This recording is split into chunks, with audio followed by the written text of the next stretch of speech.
Fiona, ich freue mich total, dass du hier bist. Auf Englisch, oder? Oh yeah, Fiona, I'm very happy that you're here, Fiona. We just forgot that we're actually doing this interview in English. You're Which is right. easier. Which is a little easier, yeah. And of course, I guess more people know you as an English-speaking commentator, right? A lot of people don't realize that I do speak German. So every now and then when I do commentary, I mean, I used to do commentary with Steve Becker for the GermanChess.com. We did a couple of matches together, and people were always shocked that I speak. What? You speak German? at all. This is insane. Now, my first question is, of course, so you're in Hamburg right now, but why? What's happening? What's going on? It's a beautiful city. Is it just life? You're just here for fun, or? I worked a lot this year. It's been a very busy year, and I had a month off in my schedule, and I thought, why not go to Hamburg? I used to live here, work here. It's a city that's very dear to my heart. I hadn't spent much time here, only just a weekend, and I always thought I'd like to spend more time in Hamburg again, and I thought, why not? I found a sublet for a month, and here I am. When you're traveling or taking your time off and visit different countries, is it usually something Scandinavian, something in the mountains or at the beach, or do you really go to different cities, or for example, Hamburg like this? My favorite place when I have time off, especially in the winter, is Southeast Asia. Everything, Indonesia, Thailand, Vietnam, that part of the world I'm very, very fond of. But it can be anywhere, especially in Europe, of course. It's easier to make it short trips. Go to visit some friends in a city I like. But if it's a longer trip, I love Asia. What actually are you? I would call you a chess commentator by heart. Is it true, or are you also a chess player, or a mix, or what is it? I actually don't think I'm so much a commentator any longer. I think that's where I started. But these days, I think I'm focusing more on doing interviews. I would say that that's my specialty, maybe, if I can call it that. And lately there's been some hosting as well, which is kind of a new thing, simply because chess is evolving. If I look back 10 years when I started doing what I'm doing, there were no hosting jobs, really. Chess wasn't this big thing where you get up on a stage. I mean, I did the tour. I was very lucky to do the tour with Levy, and that sort of thing was simply unimaginable a few years ago, I would say.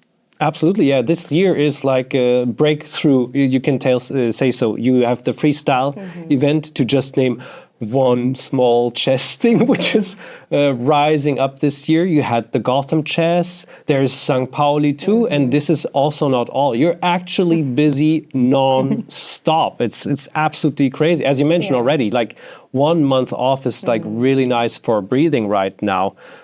How did that start with the hosting and commentating? Was it like, did you strive towards this, or was it actually by accident? I realized I didn't answer the chess player part. It's true that I don't play much anymore. I had some bad results. It wasn't fun. I wasn't enjoying it much lately. And also there is so much chess in my life that when I have some time off, I don't really feel like playing more chess. But I started out as a chess player, of course. I started playing as a kid. I played a lot in my childhood and my teenage years. I played so much when I was at university because the course was quite relaxed, let's say. I didn't have that many classes. And I would just play non-stop.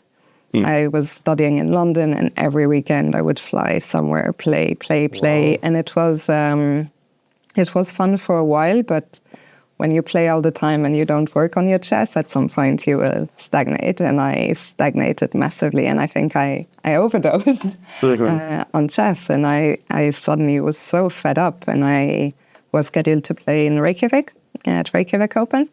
And the organizers are good friends, and I would get some conditions to play there. And so I contacted them and I said, look, I would still love to come, but instead of playing, could I help you do social media, take some photos, write some reports? That was in 2014. They said, sure. And when I got there, they said, do you want to do commentary? And I had never done commentary in my life. I said, sure. And that's kind of how it started. I was still in university at that point, so later in the year, I got another very random opportunity at the Isle of Man. I saw one weekend, I remember it well, I was in Scotland visiting some friends, as I would always do, always off here, there. And I saw this tweet by John Saunders, English chess journalist, who was saying I was scheduled to work this job in the Isle of Man, but something came up last minute. I can't go anymore. They're looking for someone. If you're interested, contact this person. And I thought, okay, I'll just write an email. I didn't think I would have much of a chance of getting the job because I had no experience other than Reykjavik. But I got the job, and both Reykjavik and Isle of Man were a lot of fun. That was the first time that I did my job. And so when I graduated the following year, summer of 2015, quite quickly, I think Chess24 at the time contacted me and offered me a job for a year, which brought me here to Hamburg. So in 2016, I was here for a year, partly working in the office, but they were also sending me to tournaments. And after that year, I became a freelancer, and it's been almost 10 years now, and I love it. Can I quickly ask, what did you actually study? Events management. So were you able to use this? No. Not at all. You would think so, but... I still look at the photo. I funnily enough, how Facebook sends you the memories. Yes. Recently, it was 10 years since my graduation, and I was like, where did time go? Where did time go? So exactly. I have the diploma, but never for the 20 years. Oh. I noticed, though, that it still happens that you play chess every once in a while, sometimes for a league game. You're in the Women's Bundesliga team, for example, yes. right? And when you play chess, you said it's stagnated, but do you still feel like a little bit of adrenaline, like back in the days when you were striving towards some professional chess career? Or did it really slower down and you go, I'll just try to enjoy it as good as possible?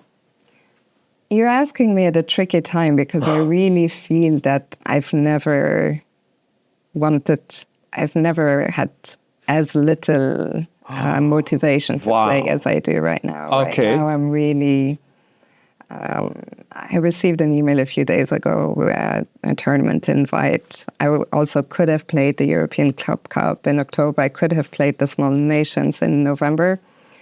And I feel like I finally, matured enough to understand that there is no point in playing as long as I hope I will want to play more again. Next year, the Olympiad is coming up.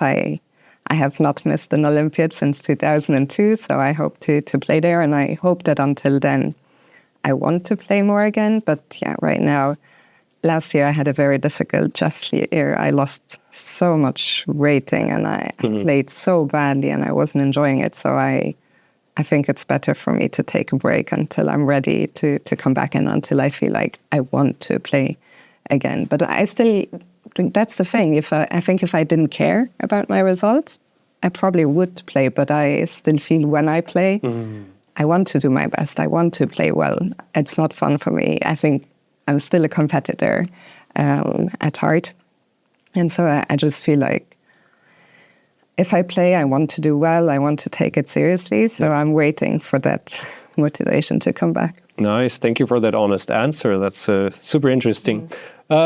Actually, ChessBase was, of course, also a big part of your life. Do you remember when you came into contact with the ChessBase software the very first time? And you also mentioned Fritz. Yes. Fritz 3 was one of your, Fritz, the first Fritz, right? Or, I don't remember which Fritz, but I remember that it was, I think I remember Fritz 5 quite clearly, but I don't know if there was something before that.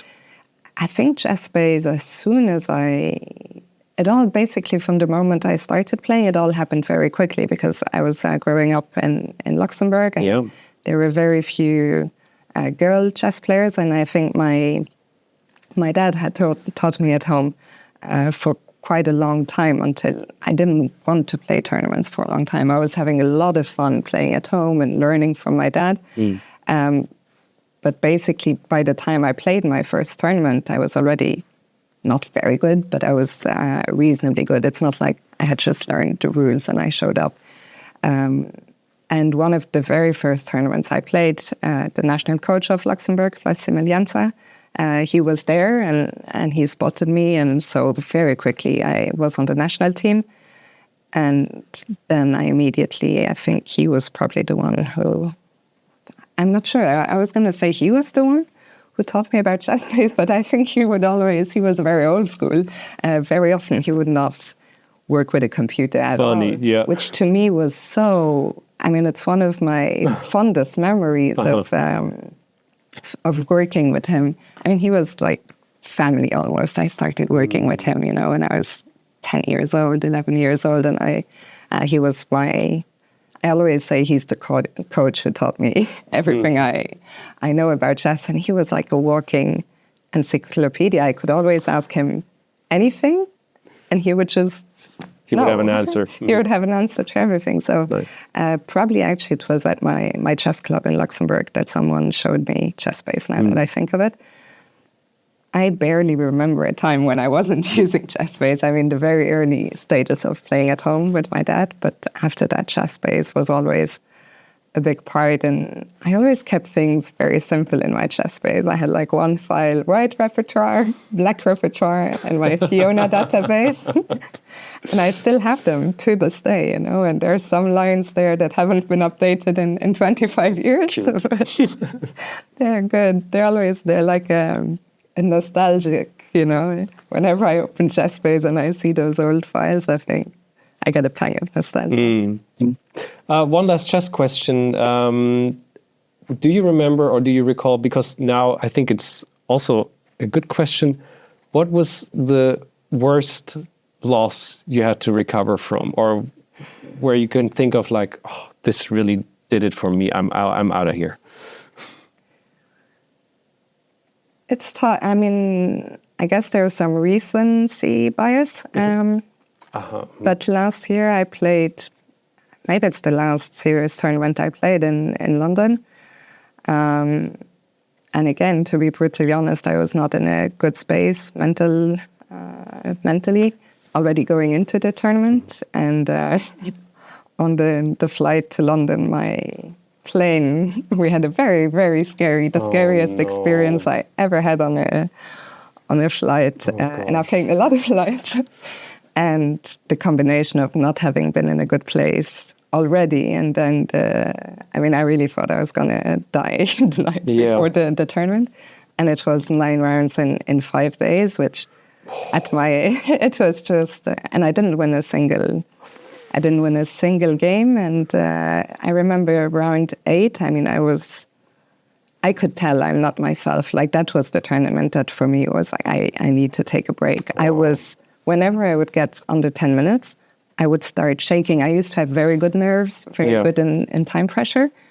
And my brain would just go off when I was under 10 minutes. And there was nothing I could do. Every day I was like, okay, to the next game, fresh start. But it was really quite a traumatic tournament. And I thought, okay, I really have to win one game at least. And in round 8, I had a +5 position, and I dropped under 10 minutes, and then I just lost it. And that was the final nail in my chess coffin. In your chess coffin. Oh, gosh. Okay, enough of this chess. I want to know now, there were some developments also with St. Pauli, as far as I can tell. Yes. What is it about? What is the news about St. Pauli now?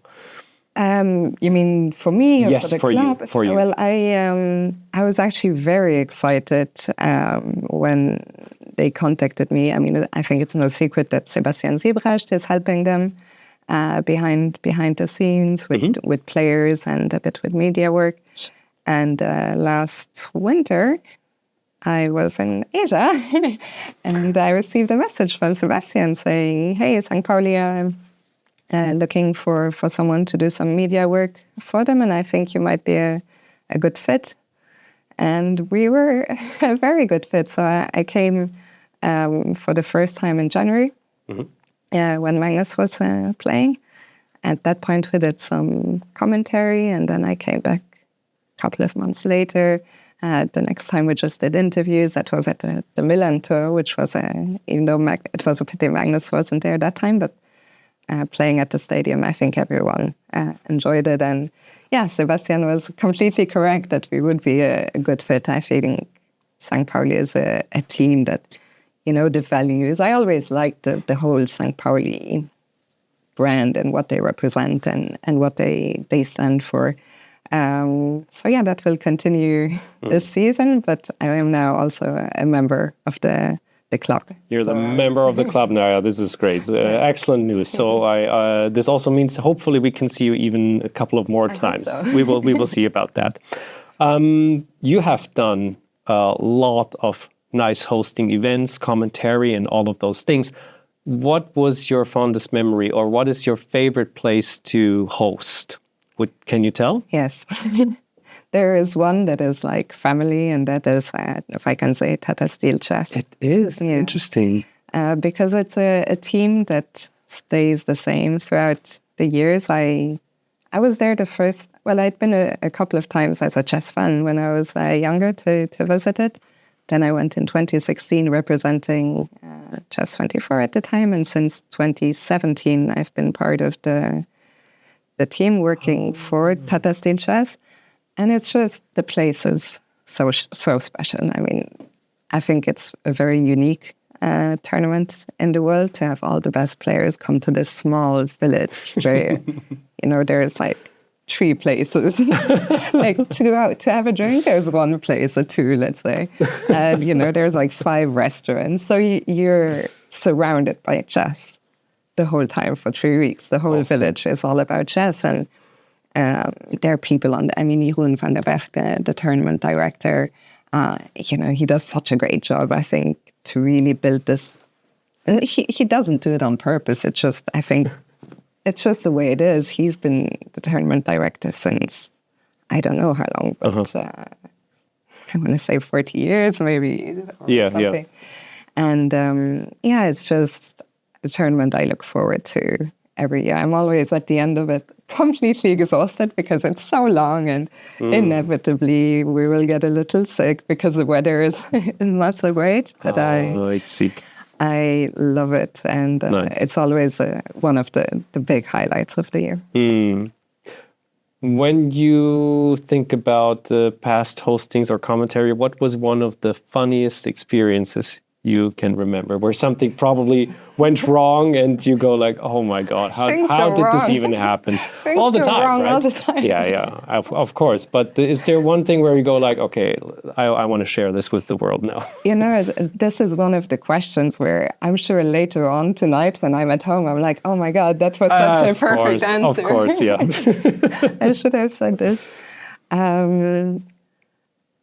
Nothing specific comes to mind. I have very fun memories of doing commentary with Simon Williams, who is one of my best friends in life. And especially, I think, we said, he says it's great that chess is booming, that chess is, becoming more professional. But times where, when we were doing commentary 10 years ago, times were different. Everything was, there was much more things allowed. Yeah, we could.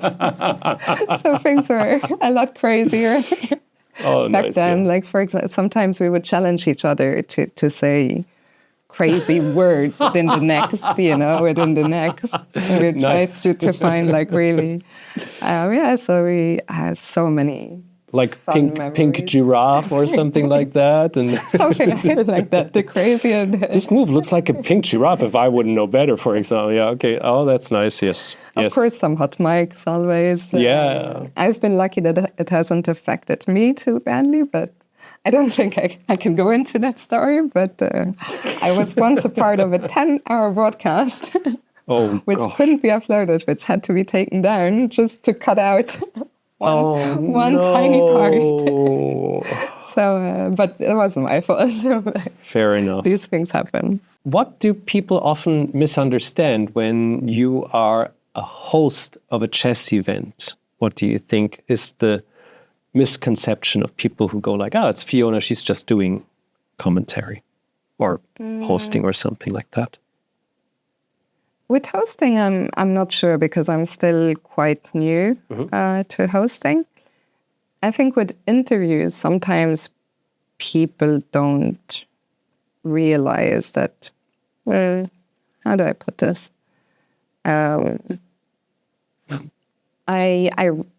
When there is feedback, let's say on Reddit, if there's a post or something, I will read it, and I'm always happy to take on constructive criticism. For example, one thing I've tried to work on is not, when people are answering my question, I'm always like nodding my head like a crazy woman. I do this too. It's very natural. I just wanted to say, if you are next credit on us in our interview, yes, I know I'm doing that too. Yeah. I think, that people, I have a thought in mind, but I'm struggling to to put it into words, that it's not just, I just show up and I'm like, okay, here we go. Let's do it. I see. So you're not, it's a lot of preparation instead of just improvising. Also a lot of experience. But I have to say, mostly the feedback. I mean, I really love doing interviews. I think the interviews are, it's not just that I'm actually more interested in the human component, because the honest truth is, I'm not good enough. When they start rattling off some variations from the game, it's hard for me to follow, of course. But I like the challenge of extracting something more than just what happened in the game, like to get the players to open up a little bit. And it helps, of course, that I've been doing it for a long time, and a lot of the players I've known for since they were kids, and it's easier than I think. But it's a lot, I think, about getting a good interview. I think has a lot to do with just making the person feel comfortable. Yeah, I hope you feel comfortable. I'm very comfortable. Let's talk about, what do you think is one of the biggest barriers in women's chess? Because I want to talk about it. I'm a big aficionado of women's chess, and you are kind of a representative on one level or another. So this is why I'm asking the question. It's always a topic. I understand that people come to me to want to talk about and ask about women in chess. I always feel that even though I'm qualified as a women chess player myself, but I feel some of the reasons, first of all, there are so many different reasons why there are not more women or girls playing chess. And I think some of the reasons are so complex that I just simply haven't researched them enough. And I sometimes feel like I'm not qualified enough. Yes, I'm a woman in chess, but I feel overall I've had a very positive experience. I never had any negative experience. I'm also someone who always got on better. Even before I started playing chess in school, in primary school, I would play football with the boys. I was always getting on better. So the chess world to me was like, this is great. I feel right at home. I always felt very comfortable. But I know girls, of course, who had very bad experiences. I know girls who stopped playing chess when they were young because they either didn't feel comfortable or didn't feel it was a safe space. And I know, even though I haven't experienced it, I know that is still a problem. But how do we fight against it? I mean, just by getting more girls, to play, and I think having female role models, and I think we are moving in the right direction. I think there are more and more girls in all different spots. Actually, what you were asking me about misconceptions, or I think one thing I really don't like is when people think, oh, you just get the job because you're a girl. You're pretty. Yeah.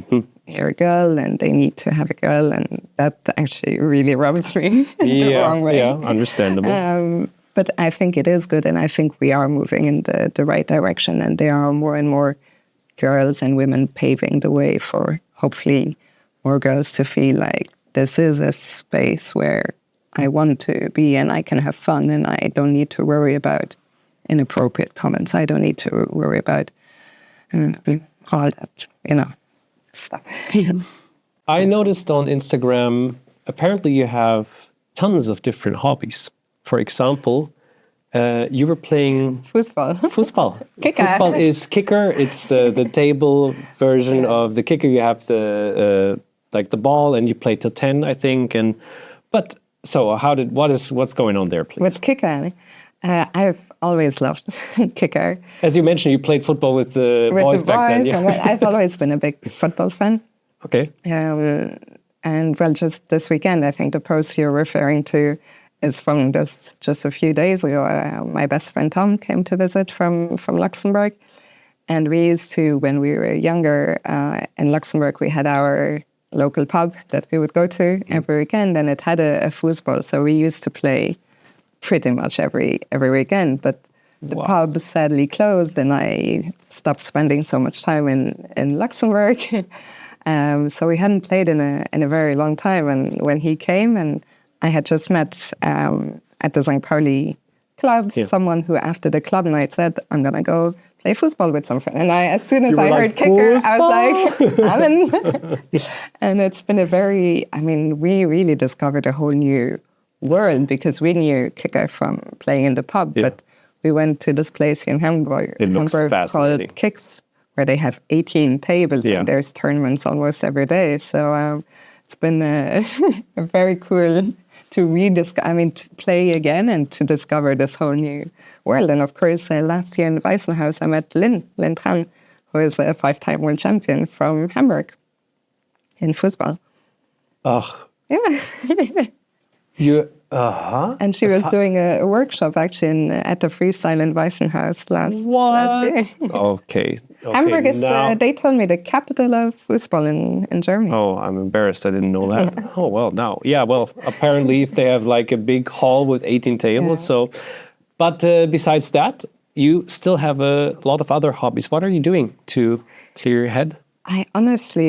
This is one of the questions that I always I hope people don't ask me, what are your hobbies? Because it's I don't have anything specific. Mm-hmm. As you said, I will try new things. I like to just do I love listening to music and just, especially when I'm off work, just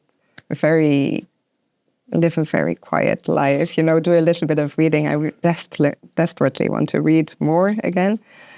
But there is nothing stands out. If I'm traveling, I will do things, but most it will be when I was in Thailand, I did some Thai boxing. I will try this, that, just try some things, but I don't have a specific hobby that I'm like, I do this every week. So you're just very curious for life and try to experience all of that. Fun. Nice. I like that. If it weren't for chess, what would you do instead? That's a fantastic question. I'm really not sure, because as I was studying events management, I was thinking, why am I studying that? Yeah, why am I? Honestly, if I could go back in time, I wouldn't study at all. I think I didn't enjoy the academic life.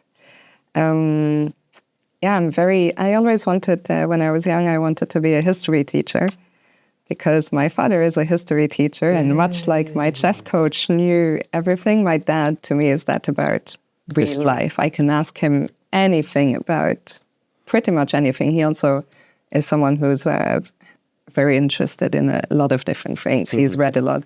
And I remember when I was small, I always thought I want to be like my dad. And I would sit with him as he was correcting papers. And I started actually studying history, and I stopped very quickly. It was too much. Too much. I'm interested in history, but the studies were just too intense. Steil-Antoni. I honestly don't know. What is it about this last name? Steil is my father's name, and Toni is my mother's name. They have been married for a very, very long time, but my mother kept her name, and so I got both. Steil is a Luxembourgish name, And Antoni is a Corsican name. My mother is French, hailing from Corsica. Thank you. Okay, now I know about that. If you could swap lives with one grandmaster of your choice for 1 week, who would it be and why? That's an interesting question. I think it would have to be Magnus. I thought, like, is it the obvious one? Probably it is. It's Magnus. I can't think right now of... I just think it would be interesting, like, especially now that he, he's doing so many different things. Just to, see what's going on in his mind. In there. One last question. What will happen in 2026? Will we see you in even more hosting events or? At the moment, one of the things about the chess world, it's very last minute. So, yes. I mean, if you're asking me about 2026, but I don't even know yet what I'll be doing in September. Next week. But I hope, this year has been a tremendously exciting year. I think it's been by far my best year professionally. Mm-hmm. I've been lucky to work at so many incredible events. So I hope that will continue. I hope it doesn't get much more because this year was pretty crazy. But yeah, there was so many. One thing that I started doing more recently, for example, is chess boxing commentary.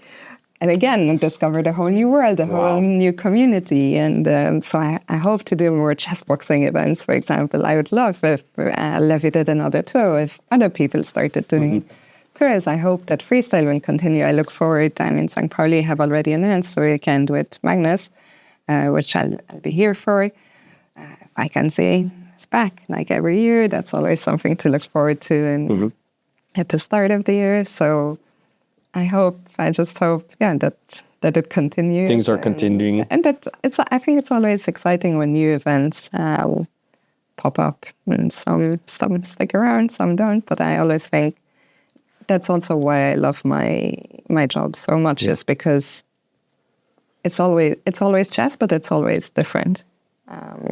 So I have to say I feel I'm very, very grateful that there's never a day where I feel like, oh no, I gotta go to work, Yeah.